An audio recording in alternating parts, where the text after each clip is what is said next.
started writing Food for the Archons as a book of despair after watching my father die in 2013.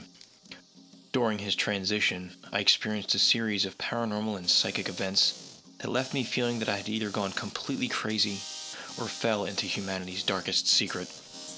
I spent the next 5 years conducting extensive research, and I quickly learned that what I had experienced was real. My journey brought me to an understanding that showed me that despite the terrifying reality of an unseen predator, we as humans have a forgotten power. Just knowing this brings us tremendous hope in what once seemed a dark reality. I wrote this book for me in hopes of gaining a better understanding of our reality and relationship to it. But my hope is that you will find as much value in reading it as I did in writing it. I am Human, Food for the Archons, humanity's psychic connections, simulated realities, parallel worlds, and the manipulation of mankind. It's available on Amazon.com and at sixcentsmedia.net and wherever books are sold. I'm Dennis Nappy II, reminding you to let your intuition be your guide. Thank you. Let me tell you why you're here. You're here because you know something. What you know you can't explain, but you feel it. You felt it your entire life. That there's something wrong in the world. You don't know what it is, but it's there. It's the question that drives us. Truth seekers, if you're like I am, you have these burning questions that you keep coming back to. No matter how many answers you may find, that same question continues to fester in your mind. It's why the Matrix was so powerful for so many of us when Trinity initially asked Neo, you know the question just as I do. What is the Matrix? This extends beyond that, but it leaves me questioning my own reality quite frequently. If you've been a fan of the show, I circle back to this quite regularly. I explore this in my books, my works of fiction and nonfiction, in trying to understand the greater reality. As I look back over the collection of my work, I see different pieces and different understandings. This podcast is not going to have the answer. I want to get that out of the way quickly. But I feel I'm at a point where I'm piecing some things together. And doing this show helps me to better understand things. I'm trying very hard not to come from a place of ego, but at the same time, what I've always done with all of you is share a journey that is very personal to me. Again, it helps me to process, and I hope that you find value and common ground in it. What I'm going to do tonight is share. I have a presentation I've prepared with data from multiple remote viewing sessions that I've completed over the years. And you have a decision to make. You have a choice to make in how you're going to consume this data. I need to be clear. I always want to be upfront with remote viewing data. It's one source among many. Just because I say I collected this as a remote viewer doesn't mean it's true. It doesn't mean it's accurate. Sometimes the data we have no way of verifying because we're talking about esoteric concepts. Sometimes we have no way of relating it to the target. So I hear the critics and the naysayers, and I'm going to say it myself. We can immediately dismiss some of this data as being noise or as being my imagination. But in this podcast, I'm going to go on the question of what if? What if it's real? What if I'm onto something? And I don't mean that in the sense of ego. I feel that we are all on our own personal quests, our own personal journeys. And I find myself wondering if the path that I am on is using the remote viewing sessions that come to me to give me opportunities to further explore information. Whether that information is coming from deep within my subconscious, from my imagination, or from sources outside of myself, I don't know. What I can say is that these sources and these concepts are all seeming to connect together for me.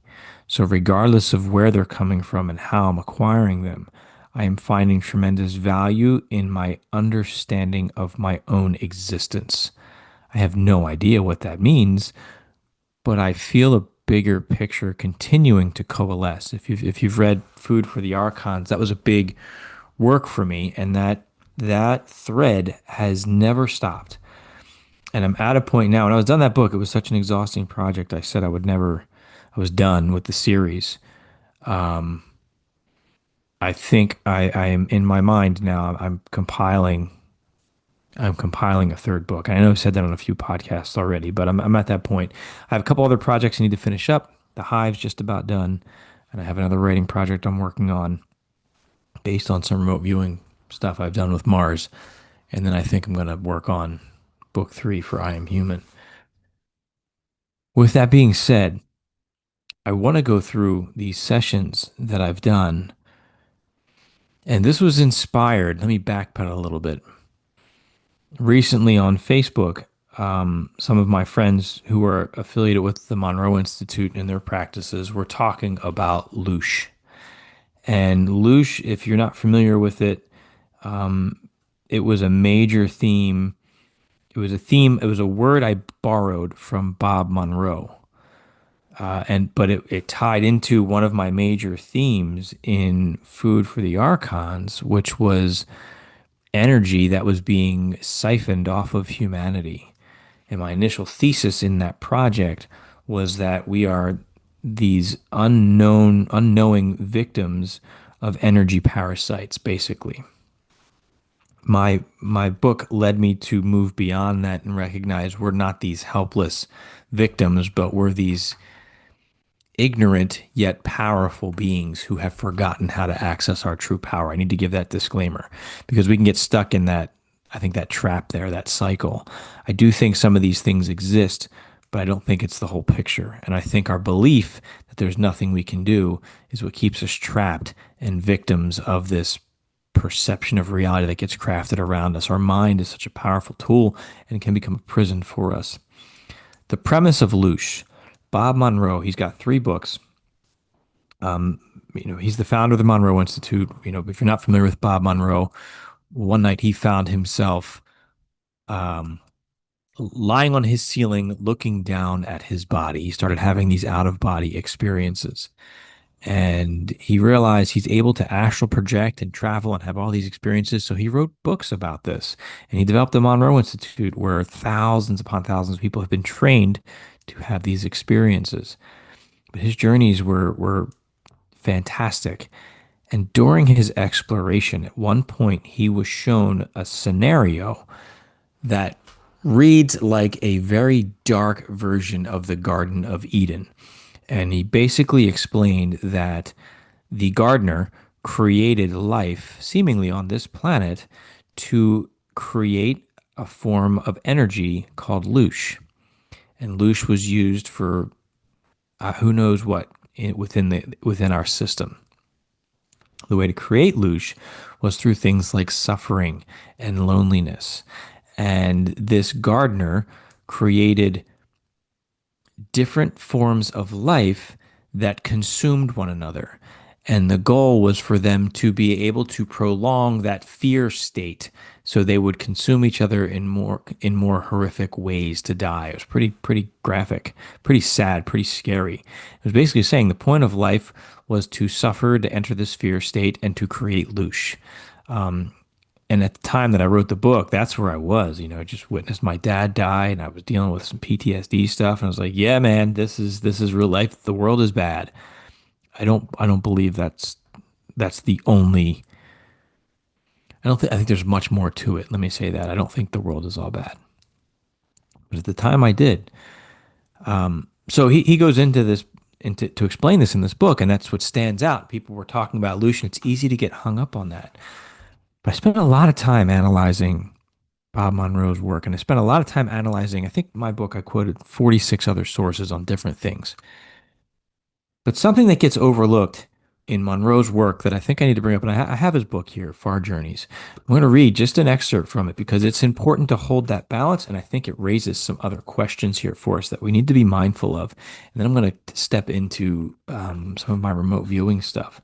All right, so I'm on page 216 of this book here, and he wrote he was traveling, into some place in the far future. It might have been around the year 3000. And he writes here towards the bottom, I opened as much as I could. What's this place? You passed it when you entered Earth. As she sent it to me, I immediately got the flash of the sparkling ring. This is our reference point until we decide to. She trailed off and closed. I tried to smooth. Decide to do what? She opened slightly. I graduate. I let the one rest for a moment. What do you do in the meantime? She rolled lightly. Well, for one, we make and gather, what did you call it? Loosh, like honeybees, or Guernsey cows. Only now we know what we're doing and why, and we're happy to do it. Okay, I'm going to pause there for a minute. Number one, she said she's waiting to graduate. Now, what does that mean? I don't know. He doesn't go into it any further, but that would that would give the inclination, as some other people have surmised in various different practices, that this earth is one giant learning tool. And I suspect that it is, which is why I think we experience this hardship. But she also says they willingly make Loosh because they understand what they're doing and why. Right now, we don't understand it. We look at it and it's awful. And I agree, there is some really messed up things. And I go into that in the book in looking at how terrible it is. Look at parasitism and how slowly these animals and people die and suffer. But according to Bob Monroe, who within this book talks about why Luch exists and how awful it is, says this data point in here, and I think it gets overlooked a lot, and it's very important to be mindful of. I'm going to continue on just a little bit longer. He continues, I turned inward and closed. This one I did understand, but the vastness of the change was near unbelievable. But I was here, and the evidence was all around me. The interstate to freedom. I opened again. What else do you do? She's slightly smooth. Experience Earth consciousness, not just in physical human form. Remember, we could only feel part of it, just a part. Now we go through it completely from the smallest unicellular life up millions of different little life cycles, most of which we are unaware of as physical humans. Even the physical Earth itself has an active consciousness. I let that one go by too because I couldn't resist the follow up. The natural food chain process, it still exists and you experience it from beginning to end. She came back gently. It's an important part of the learning process. We couldn't make Loosh without it. Okay, I'm going to stop there and go into some of the things that I've been working on over the last couple of years. But they the Loosh process, the food chain, all that awful stuff. What they're saying in the book is that it exists for a reason. And I've said this before. We never would have mastered the ability to make fire if we never felt cold. We never would have built the amazing things we've built if we didn't have some form of discomfort or some form of problem we had to solve. If we were always in a state of utopia, why would we change? Now, I know many of us fantasize about that, myself included. I wish everything was just here and everything was great, but at the same time, there is no growth without hardship, without a problem to solve, without some level of discomfort. Earth seems it can be very extreme, and maybe there's a reason behind it, is all I'm saying. So I'm going to come back to that at a later point in here in terms of the aspect of they are able to experience everything in totality when I talk about my Edgar Cayce session. Now, I recognize those of you who have followed my show, you will probably recognize every one of these remote viewing sessions that I'm going to talk about. But my hope is that through this conversation, through this discussion, I'm tying things together because I just feel it's important to try to process this information. So I want to go through these sessions that I've collected over the last couple of years in these projects, and I have to say that I'm so thankful for. There's so much that I don't understand. it feels important. The information feels important. And that anxiety voice in my head, the ego in my head is saying, well, maybe you're just making yourself sound important. Maybe you're just trying to justify your data. Maybe I'm not. I have some, you guys have followed me. When I'm off, when I do a crappy session, like I put that out there too. This information feels important to me, into the questions that I've been asking. And through my dialogue with some of you out there, I know that you've had similar questions. And I wonder, is there is there something here? Am I learning something here? Maybe you can help me decide that. Okay.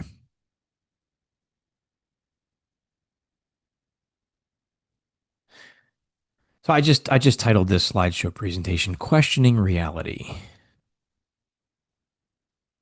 a review of remote viewing data. All right, so I'm going to start with planet Kepler 452b. This was a fascinating target here for me.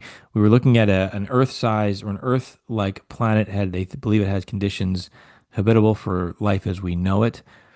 I've talked about this piece here many times on the show, but it's something that's powerful. And what we were looking at here were cycles here, cycles of civilization.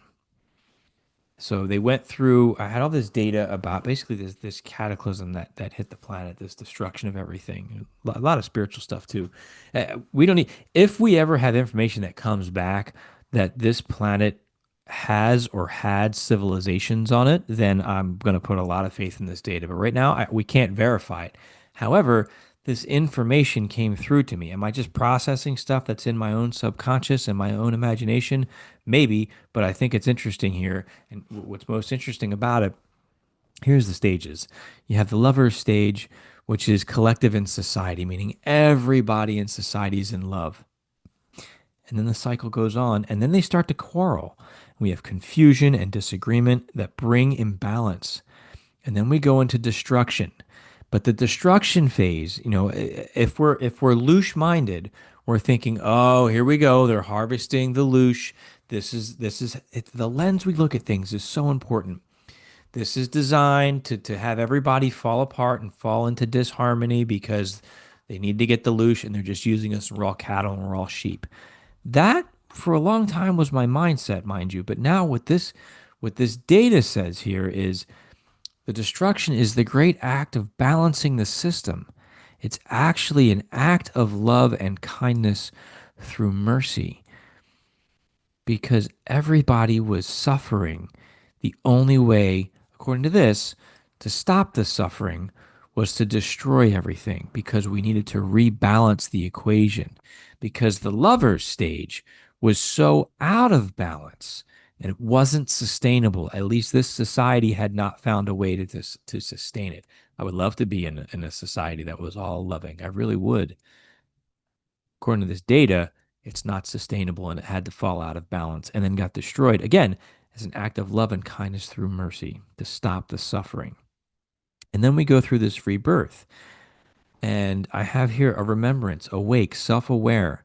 That will diminish with each generation. It is the lovers who become blind because they are too focused on love, pulling the system out of balance, giving too much joy, too much goodwill. Bring a counterbalance energy to the too much good will bring a counterbalancing energy to this equation. That made me want to cry. It was such a powerful thing. So I'm all for good. I really am. I'm not advocating. But maybe there's a reason why there is so much darkness in the current system we exist.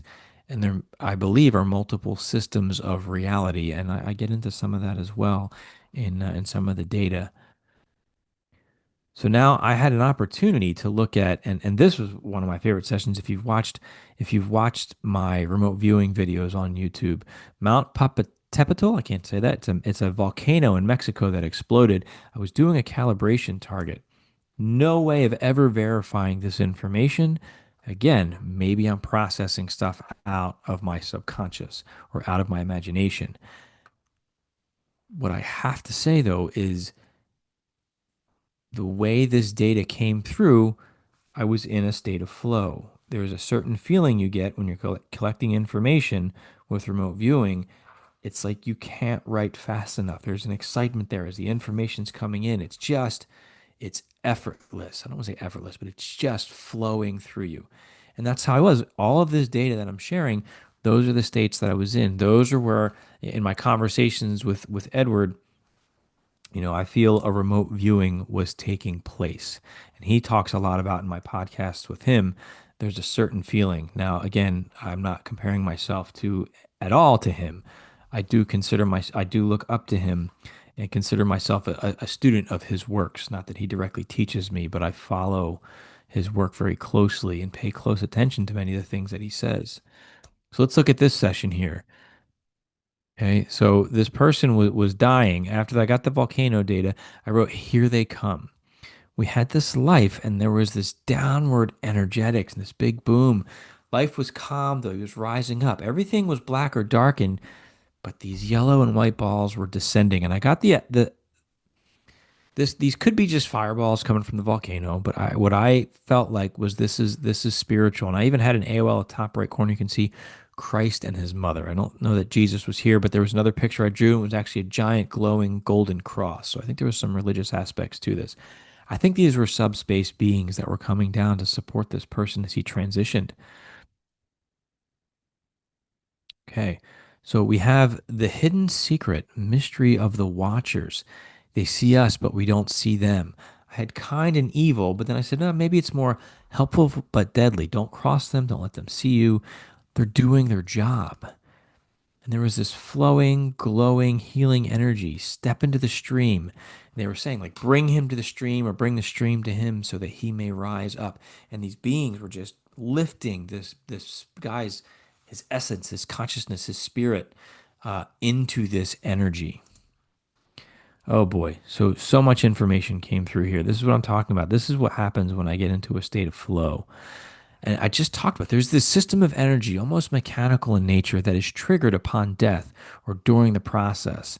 The energy descends and he is guided to it. Workers do something and help lift him up and through. But there are layers of reality to this. Some layers where the I can't read my own writing, where the workers cannot be seen or detected, only perceived as the invisible holy energy. I feel this in my sacral, and my AOL is to connecting spirit to body, corporal life. It's the cord. I'm sorry.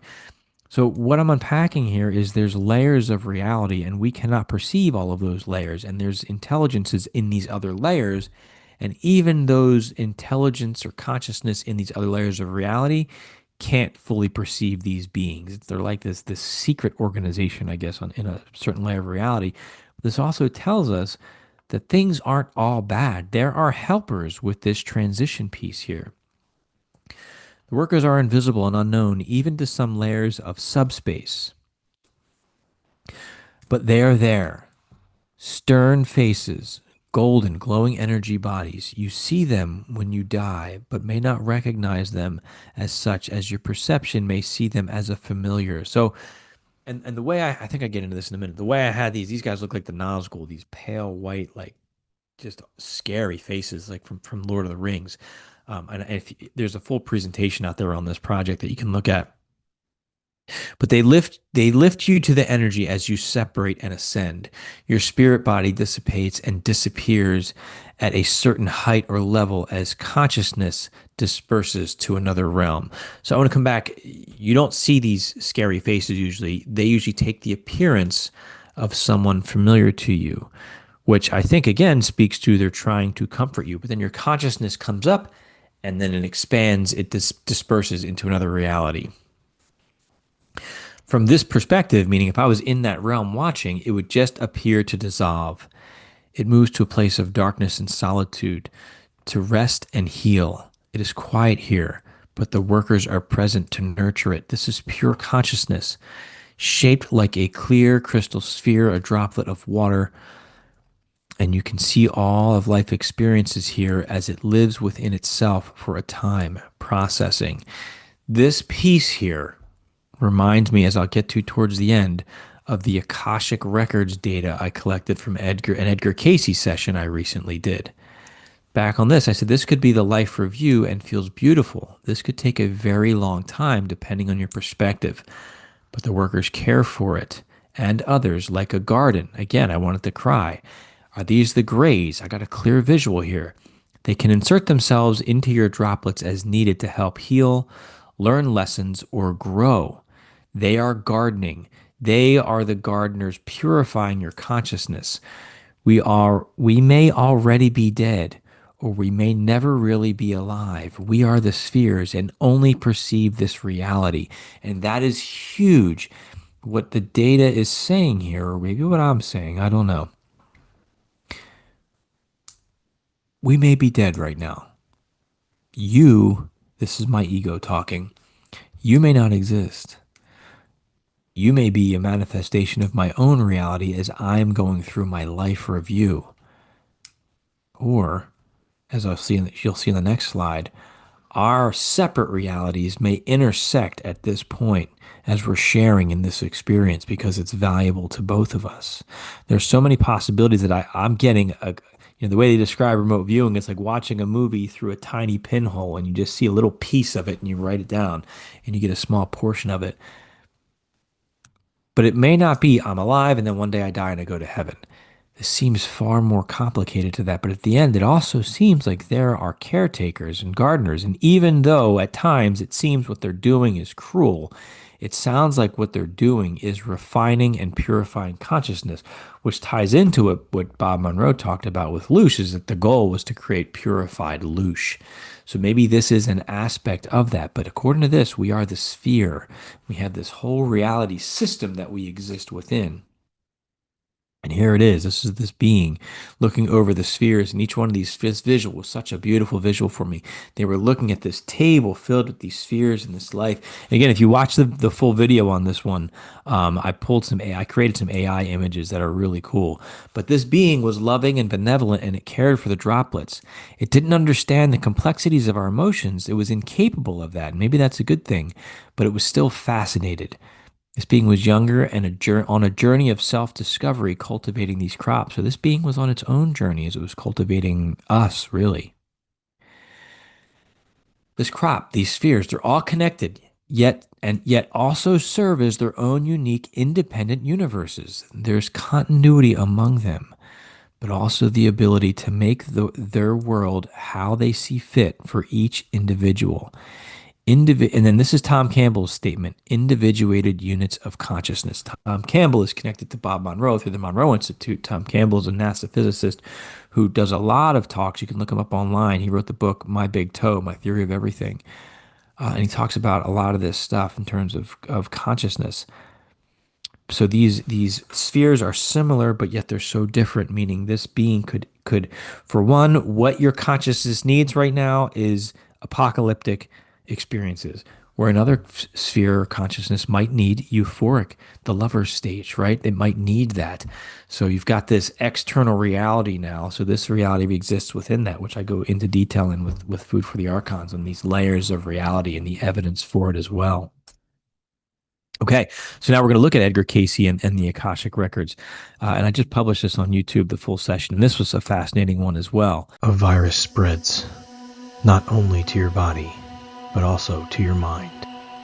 Suddenly, all of humanity is connected. All minds to one mind, save for the immune. The Hive is a gripping sci-fi series about a fractured world consumed by collective consciousness, and one man's search for the woman he loves. Through multiple layers of reality, he pushes forward, not just to save her, but to understand the truth behind the Hive itself. And this isn't just fiction. The Hive is rooted in real remote viewing data, blurring the boundary between what's imagined and what's already unfolding. Books 1 and 2 are available now. Book 3 arrives this summer 2025. Find The Hive on Amazon or at sixthsensemedia.net and enter the mind space. But I was looking at this passage of time, longitudinal, and I was moving through time. There was this perspective that it was time lapse, and that was such a cool experience for me. I was watching like a a structure being built and it was moving really, really fast. It was just a time lapse experience. But I only get to a certain stage, maybe 25%. And there was a break, and then I was far into the future, more advanced technology and architecture. Smooth metals and alloys, white vehicles flying, and just these smooth towers. I had a sketch of this reminded me of the Jetsons.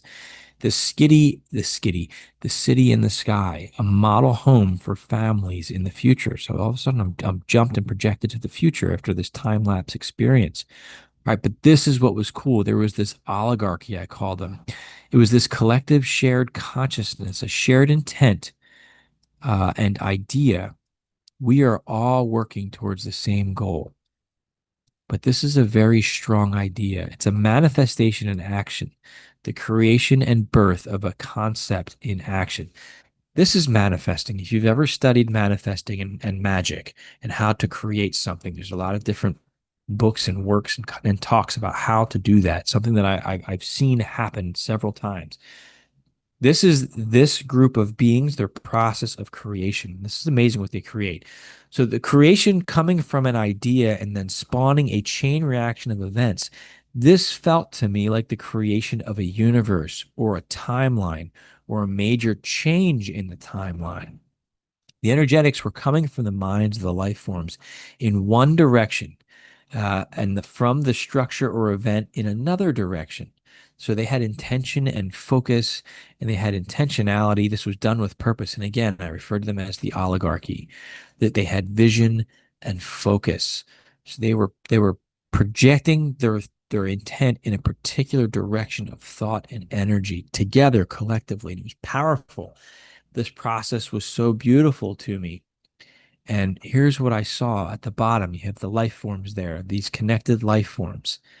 And it felt exciting. And then they come up with this idea. And once they come up with the idea, they experience it, they feel it, and they put it together. And that's how they manifest it.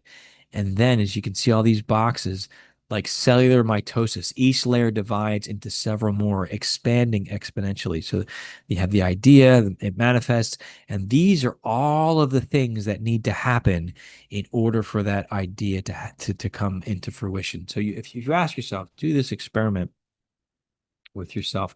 If you've ever had a synchronistic event, let's say you bump into an old friend or to somebody you're very fond of, and it creates this relationship and it becomes, your husband or your wife or your partner.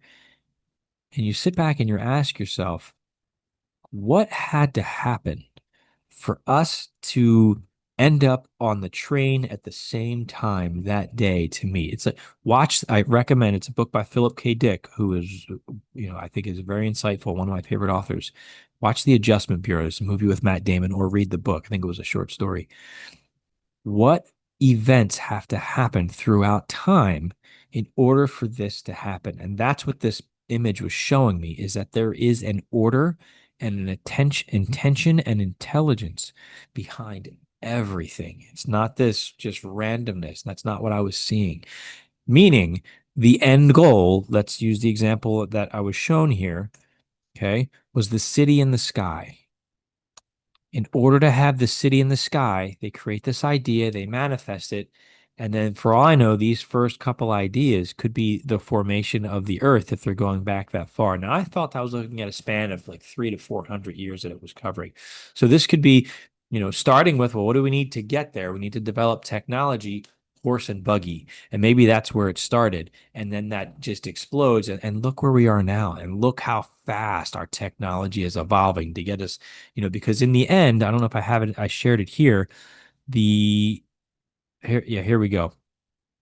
They can see this all in action, every step. As they visualize and manifest, they can visualize the ripple effects through time. This has an impact on society. This feels like the mental visualization and manifestation of the evolution of society over time, 200 to 300 years ahead. This is an AI projection model, but in the mind or from the mind. Okay, and here they are. Layers of society visualized over time that eventually leads to an off-world society or colony. So if your goal is to go off-world, which this data was telling me, and look, we're going to Mars, right? We're going to the moon. To get there, what steps need to happen? And these minds started that process, which, like the gray sticking his finger into the bubble of consciousness, gives us what we need. It programs into our reality the things that we need to make these things happen. The group physically holds hands, I felt. This feels like a focused, intentional group visualization. Maybe they have a mantra. There's a clear focus and intention. The end goal is identified. Then they connect and close their eyes. They chant and focus and watch the vision begin as the manifestation builds. Again, I had this AOL of an oligarchy, a ruling body. This is the initial call to action. They create in this space, and then the action steps begin and are put into motion. This is an aspect of beauty. There is an aspect of beauty to this process. Looking at these energetics, and it was just these crazy bubbling layer. Like these, all of these things were happening, and I saw timelines and creation here, and infinite. I wrote infinite possibilities in a finite world. This is the spark of creation of a universe here, from what I was seeing. It was an expanding wave. It contained information. And then I was like TV and communication. It was clear. It was jelly-like. It was wavy air, but had a type of mass, and it impacted the mind that was entrancing if you looked at it. And this is what I think I'm looking at are the Akashic records, because Edgar Cayce would be in this trance-like state as he's gathering information from it. But it changes. It adapts. It dries. It crystallizes or hardens. A hard outer shell, brittle and flaky, charred. And here it is on the left-hand side. Then it goes quiet. What's on the inside? There were signals inside trying to emerge. There was a pocket of safety from within, but on the outside, everything was hardened and charred. From within, there was a limit on possibility. There was fear and anxiety. But with patience and growth, observed from the outside, the shell broke and turned to dust and left a glowing jewel or diamond. It reminded me of the Chicago bean in terms of the shape of it. And it was beautiful. It's post-incubation. So you have this existence, this reality, this infinite possibility in a finite world, everything happening, coalescing, and then the outside just hardens and freezes, and then it turns into this beautiful gem. Is that gem very similar to the little spheres of consciousness? If this is the Akashic records, right? This is the information on everything that ever will happen. Well, what if we're experiencing our own realities? And this is a symbol or a metaphor to help us understand that. So I'm not going to read all of this here. If you want, you can pause it or go back and watch my Edgar Cayce session, and you can see all this. But it was just so important. This was everything. I was just describing what this structure felt like. But there is communication in there, I asked. Why? What is being transmitted? And I wrote my story, and in parentheses, our story. We are one. I'll come back to that. It was a signal of contentment, reactionary intelligence. And there's the AOL, the sky world again. It was life through memories. Everything appears frozen within, but this contains the data of everything, and it is processed or observed in an experiential way. I had this AOL of feeling trapped at some point, but it was, if you think back to Bob Monroe and what they were saying, in that excerpt that I read here,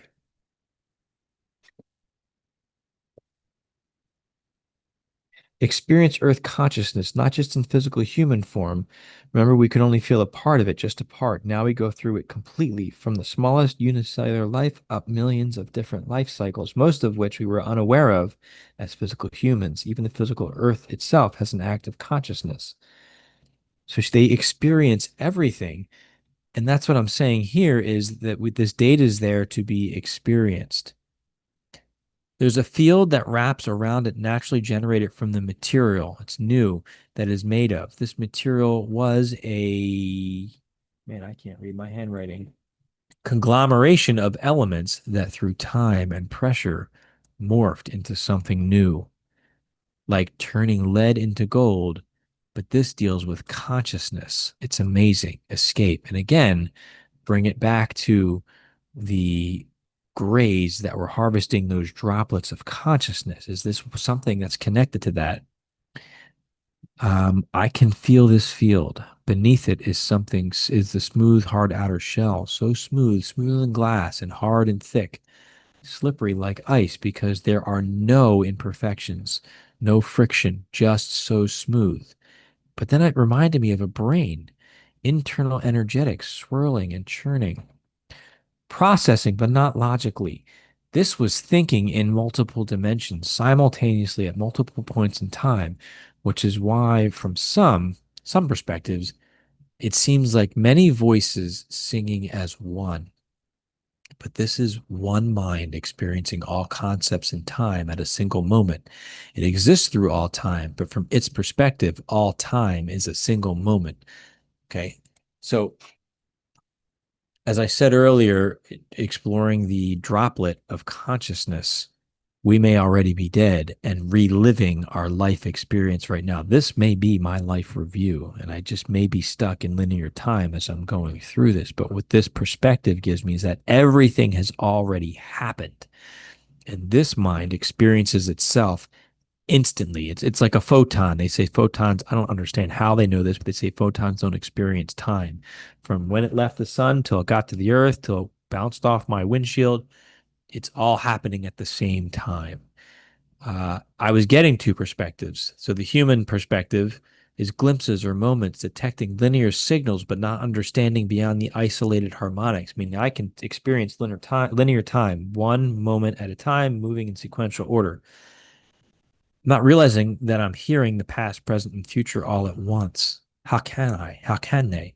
This human mind cannot process data across time into a single moment. When I think of an AI, I've talked to AIs about time. They don't experience it the way we do. They process it much differently. And I'm wondering if this is something similar here. Okay. Before I get to the subsurface ocean, this theme that I was exploring here,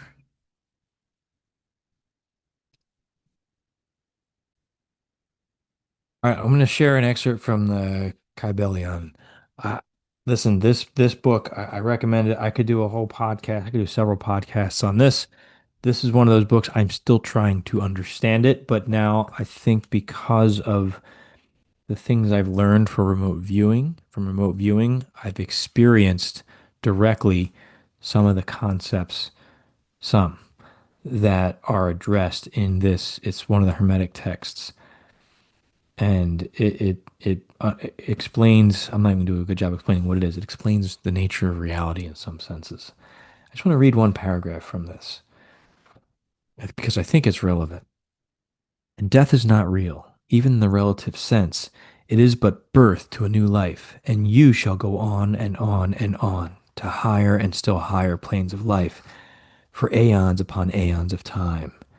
The universe is your home, and you shall explore its farthest recesses before the end of time.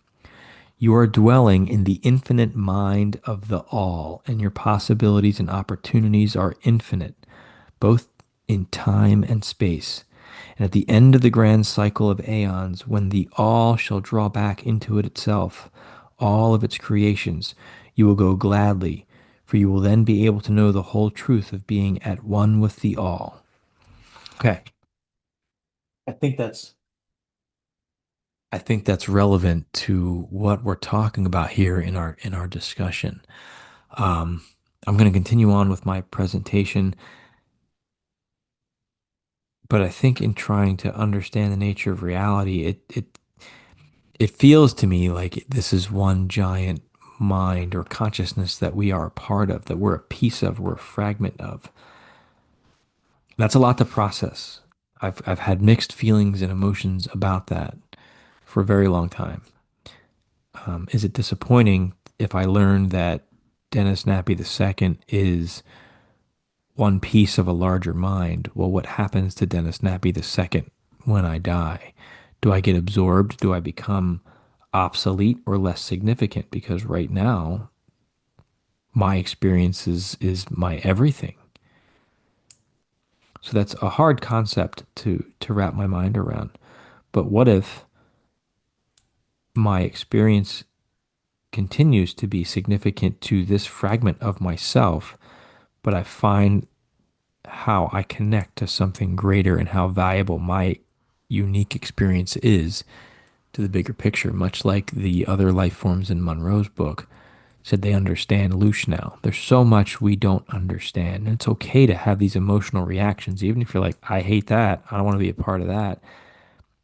It's okay because based on what we know, we're human. We're going to have those feelings. Let me keep going through this data here. I'm almost done.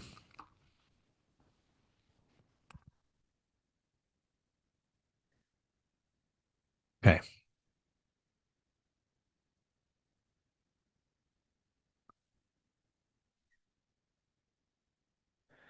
Okay, I was tasked by Coral to look at the subsurface ocean. They discovered water embedded in these. I can't remember the name of the type of rock, but there's more water embedded underneath the earth than in all the oceans combined. And we went through our sessions. This was a Hellfire target that we did. It's out there. You can find it out there through our Hellfire website. I think some of it's on my YouTube channel.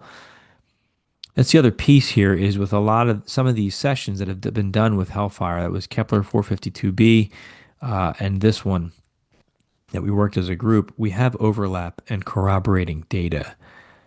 And what's interesting for me about this project was the act of creation that I saw. And the other team members had information about creation as well. And water is life, right? So in looking at creation, I had these events and movements, and I was asking, are they related, interrelated, intertwined, or connected? Their movements and interactions of different points in time create something new. Now, I didn't have this oligarchy or ruling body, but again, that they were creating a universe, right? Are we looking at something similar? What the Kybalion talks about, right? As above, so below. Things repeat themselves in different layers of reality, depending on where you are. So we're at a movement, a juncture, a connection, or connecting point. The point where two areas or species meet, something raw, new, and novel. A new idea or novel creation. It was purposeful, intention with thought and care under guidance, and it just felt so beautiful to me. And I was looking at relationships and connections, bonds or bonding, an act of love.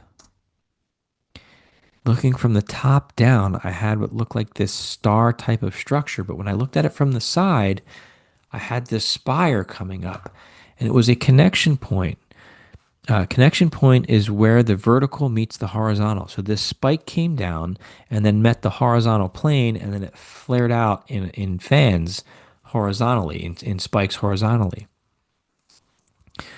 It then fans out in all directions on the horizontal plane. Masculine energy descends vertically and penetrates the quiet, dormant female energy lying horizontal. The masculine provides the spark to ignite the explosive, charged, ready feminine energy. The masculine only provides the spark. The feminine then carries that spark into creation. She creates with all she already had within, but needs that divine spark to ignite and unlock the process of creation.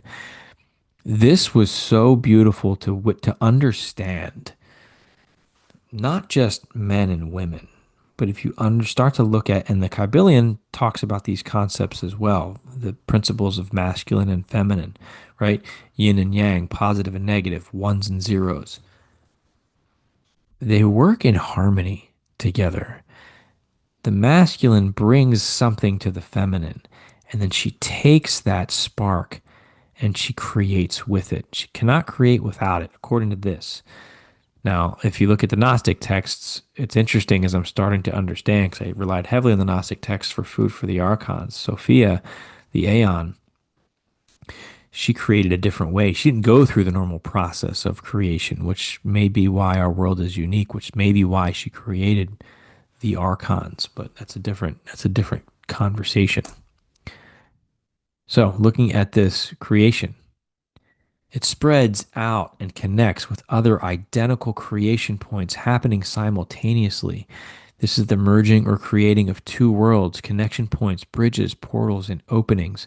So as you can see here, what I initially perceived as just one point was actually multiple points, layers and layers, repetition. At one scale, it seems like multiple acts of the same event. So it seemed like there were multiple creation events happening. Now, this could be the birth of a universe, of a black hole, of galaxies, but pulling back, you see they're all connected and actually a single event by a single mechanism. So, again, as I was talking about recently, I'm Dennis Snappy the second, but and that's all who I think I am in my own, reality. But maybe our minds are all connected. Maybe all this is all of the spheres of consciousness that we were seeing, right? That are all connected. And then I had this perception of scale from galaxies to cellular processes. It seemed the same. Whether this is the creation of a galaxy or new cells in my body being made, it looked very similar. Okay.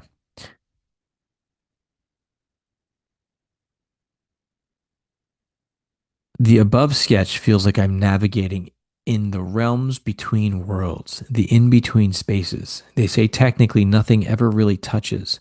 If we could magnify a touch point, we would see the electromagnetic attraction and repulsion between them as depicted above. The same is true when I rub my fingers together. It's equal to what is seen between the black hole and the center of the galaxy and its corresponding touch point on the other side. The above sketch feels like I'm navigating. Oh, I read that already. It's all connected. The universe is one giant living being. Nothing is separate. It breathes, it expands and contracts, and we are part of that system. Nothing is separate. We are all one. This is universal consciousness. Synapses in the brain are a similar scale model, and maybe that is all we are. Consciousness, in and out, up and down, just breathe, self aware, but not really, not fully, not even God isn't fully aware of every aspect of itself, as we are all here to learn in the collective for a greater good. Again, is that the greater good? The reason why they willingly collect Loosh because they understand it?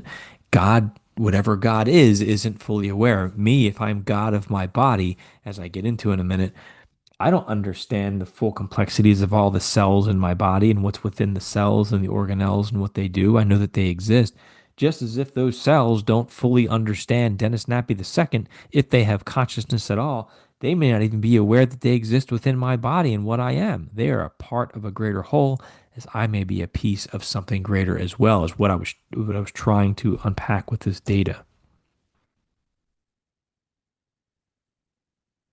I had to write more about this afterwards, so I did a reflection here. On the concept of masculine energy, this was coming from above and entering the feminine energy to initiate the process. Once integrated with the feminine, the masculine was changed. Something different was formed. It felt more balanced because of the feminine. She was the strength and common force that created or brought balance. In thinking of the larger concepts, I had the idea of the concept of the cell in my body as a metaphor to my consciousness within a larger structure. The cell is more aware of itself on an individual level. It knows its tasks and daily performance responsibilities within the body. The body, however, is more aware of the cell, what it is, and its overall purpose within the structure of the body. I felt this was a metaphor for life as we know it. We as humans may be aware of ourselves and our daily activities. The higher power, on the other hand, knows we exist and recognizes us for our functions as they relate to the larger collective, but does not understand us on a micro individual level, just as we may know we are part of a greater whole, but don't understand what that whole is, or how we are related to it, or what purpose we serve within it. So that was fascinating to me. And again, in seeing this theme, and let me give a disclaimer rooted in anxiety here. Maybe I'm maybe I'm grasping at straws. Maybe I'm trying to make something out of nothing. Maybe this is all my imagination or some kind of theme that I'm trying to piece together, and remote viewing is just a convenient way for me to tell a story that has nothing to do with the data. But what's interesting is that in many of these sessions, I have data that is on target, or the viewers that I work with have corroborating data points. That doesn't mean because I have one accurate data point or verifiable data point that everything that I write down is accurate. I need to be clear about that. But it feels like I'm putting something together here. Whether that's legit or I'm just trying to unpack an idea that is coming from within my own mind, I don't know. Maybe this is how I'm processing information from all the books. That's not all the books I've ever read, but the books behind me, the movies I've watched, the conversations I've had, the podcasts I've listened to, and maybe I'm just trying to process all of that stuff. Either way, I find value in that information. And I hope you do too so far. I have a little bit more to go through, and then I'll wrap this up.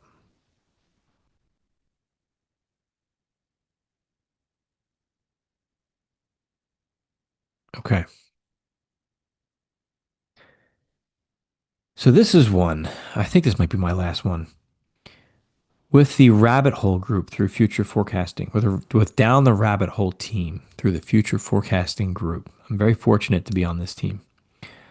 We were recently tasked to look at the Mothman, and none of us brought back any data. That I don't, the data we brought back really didn't say much about the Mothman, and we were kind of in different places. And it left us to come to the possible conclusion that the Mothman is more myth than reality. For my personal session, I went on a journey of exploration that ties into the things that I'm talking about. And in talking with Daz and the team, I do suspect that for whatever reason, I ended up remote viewing aspects of myself. This was one of the most powerful sessions I've ever done for myself. I don't, I want to put a video together.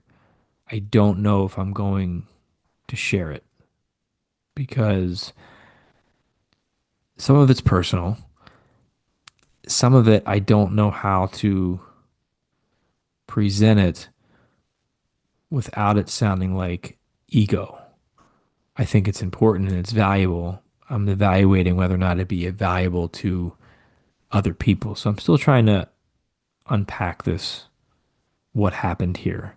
And there's no way I can ever verify, not in this existence, that it is what I think it might be. But with that being said, here's what I saw. At one point, I saw this energy. It was like plasma, yellow, pulsing, and squishy. There was an outward pulsing of energy, but ultimately the light travels up through a tube or a tunnel. It felt like the movement of consciousness through the or a tunnel of light, an AOL of transcendence. Something goes and something stays. Was this the spirit leaving the body? That's me wondering right now. The energy rushes through the tube or the tunnel, but then emerges into a space of light. I had gratitude.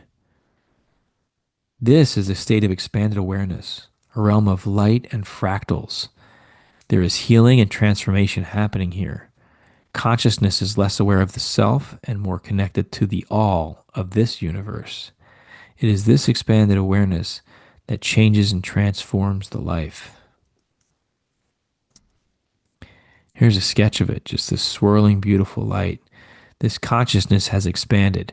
It may even be aware of me, meaning Dennis Nappy II. I saw a male life, bearded, with salt and pepper hair. Well, take a look at my beard. This life is more self-aware. He's able to access the altered state of consciousness at will now. He is at peace because he has expanded awareness. He operates in both realms, but also realizes that this is a matter of perspective. From certain vantages or perspectives, you realize this is all one realm, and the separation is an illusion. This grants him conscious access to information we would need to meditate to access. The structure of his brain has evolved to process information from multiple realms simultaneously, and it's quite beautiful. This life feels very spiritual and wise, maybe a teacher of some sort, a sense of peace and happiness. Getting a sense of perspective and interpretation, there may be aspects of this experience that are terrifying and seem nefarious, bad, or awful, but I feel there is a larger spiritual message here. Okay. I don't know if that's me. Um, but many of the other things in that session, they just hit really close to home. And as I said, there's aspects that felt nefarious, bad, or awful. And if you read Food for the Archons, you know anything about my life, there have been aspects of my life that have been all of those things. It's what has driven me to do a lot of what I do here. But there was also this concept of the larger spiritual message here, which brings me back to the Bob Monroe piece, right? I mean, she's looking to eventually graduate, and they understand Loosh now, and they collect it like honeybees because they know what they're doing and why, and they're happy to do it. So ultimately, look, I want to be clear. This is just me trying to process this experience that I go through. And, I say it all the time. At times I feel absolutely crazy. And I hope that I'm not, even though I know my ego is connected to this conversation, I hope that it doesn't come off as a driving force for what I'm sharing. I feel that this information is valuable on a potential glimpse or data points into understanding our greater reality. I think there's more than just this physical earth that we have. I think there's this whole other layer of existence that we have access to. And I think it's important to recognize that possibility in a time and a world that seems so full of fear and suffering right now. We may be connected to something greater. I think we have the ability to manifest something greater as we see these worlds are created and influenced and manipulated. What is stopping us from tapping into that raw power once we learn to understand it and use it? Let me know your thoughts. Am I crazy? Am I off? Do you have a different interpretation of the data? Is there something that you think I'm missing here? And I'm also curious to hear your thoughts on, as remote viewers, we sit down and we gather information and then we submit it and we move on to the next project.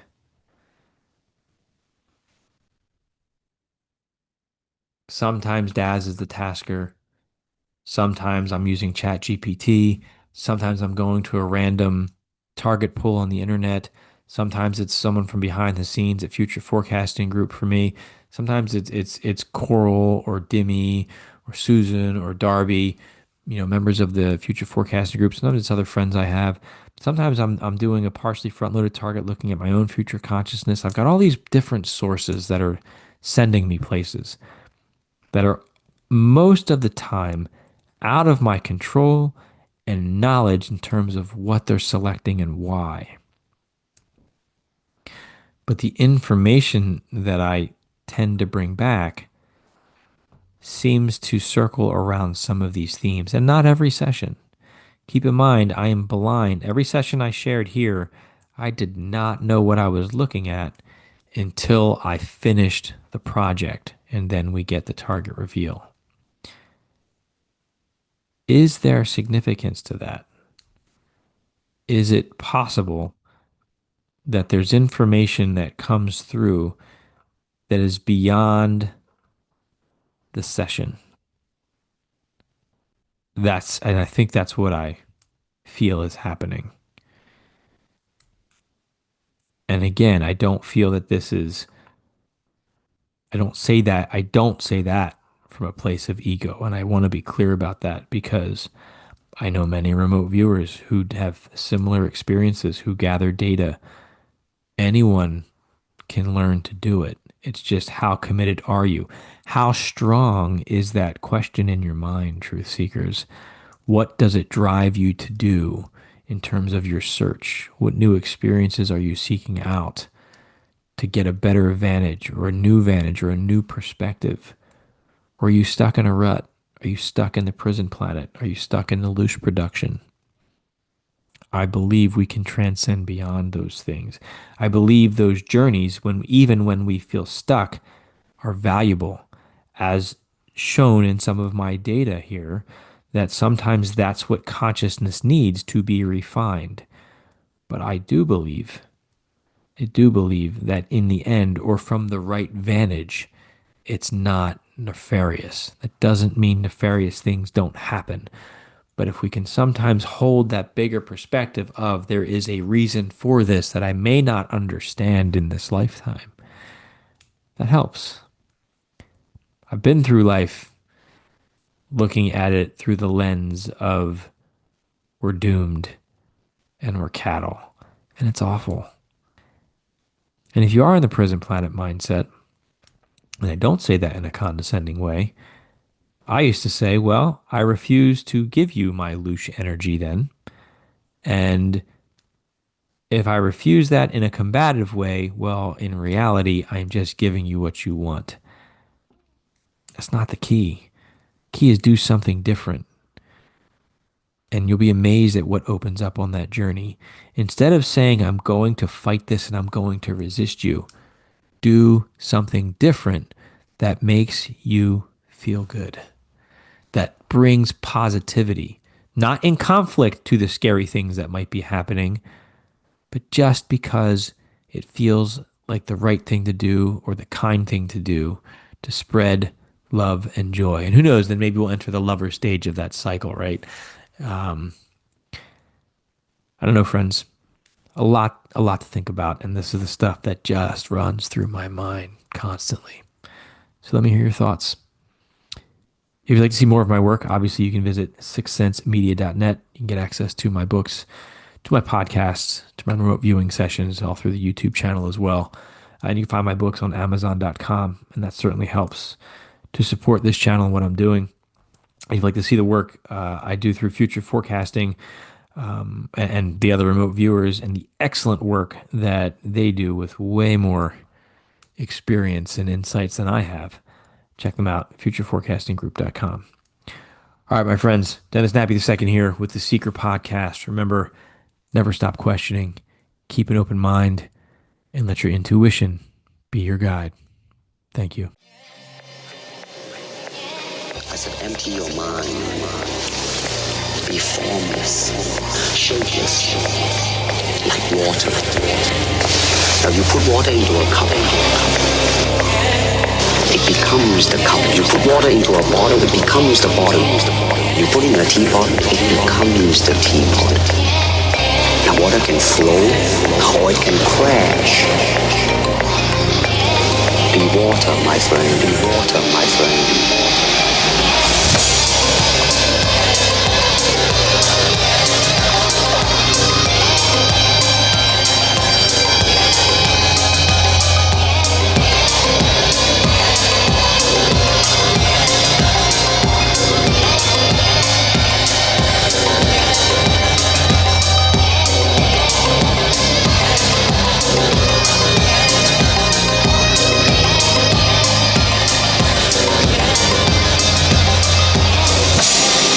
Water, my friend, my friend.